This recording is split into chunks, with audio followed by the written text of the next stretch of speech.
یہ ایک رویہ آپ کو سارے کفار میں ملے گا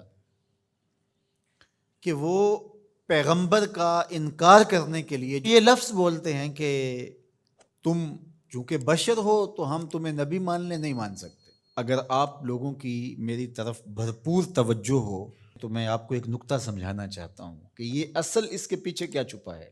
ذرا دیکھیے، ایک طرف وہ پیغمبر کو اس لیے نہیں مان رہے کہ بشر ہے اس لیے ہم کیوں مانیں، اور دوسری طرف انہی کفار کا رویہ یہ ہے کہ پتھر کی بے جان مورتی کو خدا مان رہے ہیں۔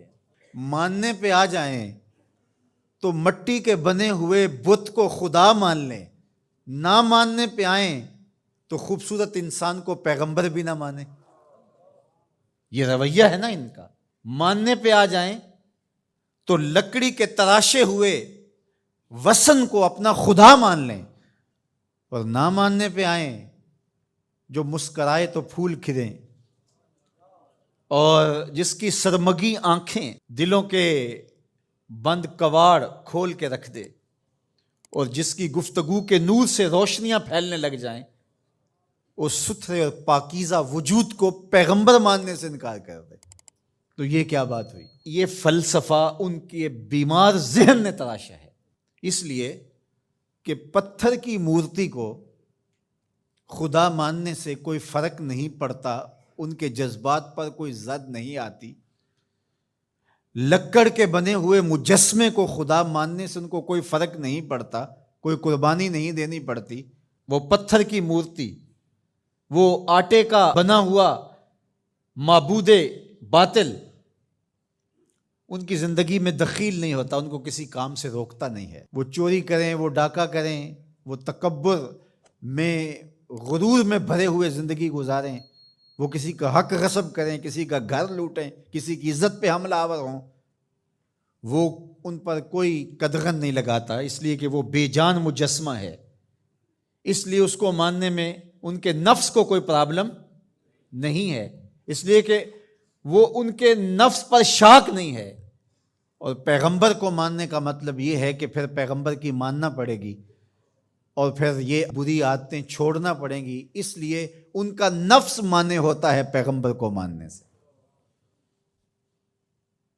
اور اگر آپ کی تھوڑی توجہ اور ہو تو میں ایک اور بات کرنا چاہوں گا کہ نانگے شاہ کو اور ملنگ دھڑنگ کو، سوٹا لگانے والے کو لوگ مان لیتے ہیں اور چکر لگاتے ہیں، اور ایک مسجد کے مولوی کے ساتھ وہ عقیدت نہیں رکھتے۔ اس کی کیا وجہ ہے؟ اس لیے کہ یہ خیر اور شر کی بات بتاتا ہے، اور وہ کچھ منع نہیں کرتا، وہ بے جان مجسمے کی طرح بس وہاں جا کے چڑھاوا چڑھا دو اور وہاں جا کے نذرانہ دے دو، لہٰذا بیمار ذہنیت اس کو تو مان لے گی لیکن ایک شیخ الحدیث کو نہیں مانے گی، اس لیے کہ یہ اس کی زندگی میں دخیل ہوگا، یہ بتائے گا کہ تم یہاں غلط کر رہے ہو، یہاں تم صحیح کر رہے ہو۔ تو یہ ماننا نہ ماننا انسان کے اپنے نفس کا ہوتا ہے یہ۔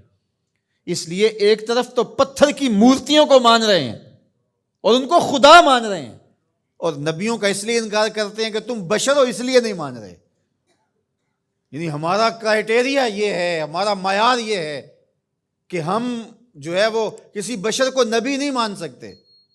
تو جب اتنا تمہارا معیار ہے تو پتھر کو خدا کیوں مان رہے ہو؟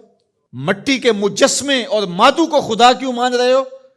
تو اصل پیچھے بیمار ذہنیت ہے، اور وہ یہ کہ اس کو اس لیے مان رہے ہیں کہ وہ ان کی زندگی میں دخیل نہیں ہے، وہ ان کے اعمال پہ قدغن نہیں لگاتا، ان کو خیر اور شر کی تمیز نہیں بتاتا، ان کو برائی سے روکتا نہیں، ان کی بدکاریاں بھی چل رہی ہیں اور ان کے معبود باطل کے سامنے جو ہے وہ سجدے بھی چل رہے ہیں، وہ نہیں روکتا۔ اچھا، ایک بات میں اور کرنا چاہتا ہوں، اور اگر آپ کی وہ توجہ ہو، آج ہمارا رویہ بھی یہ ہو گیا ہے، ہم کہتے ہیں کلمہ بھی چلتا رہے اور باقی بھی زندگی اپنی مرضی کی چلتی رہے۔ یہ بھی ایک قسم کی بت پرستی ہے۔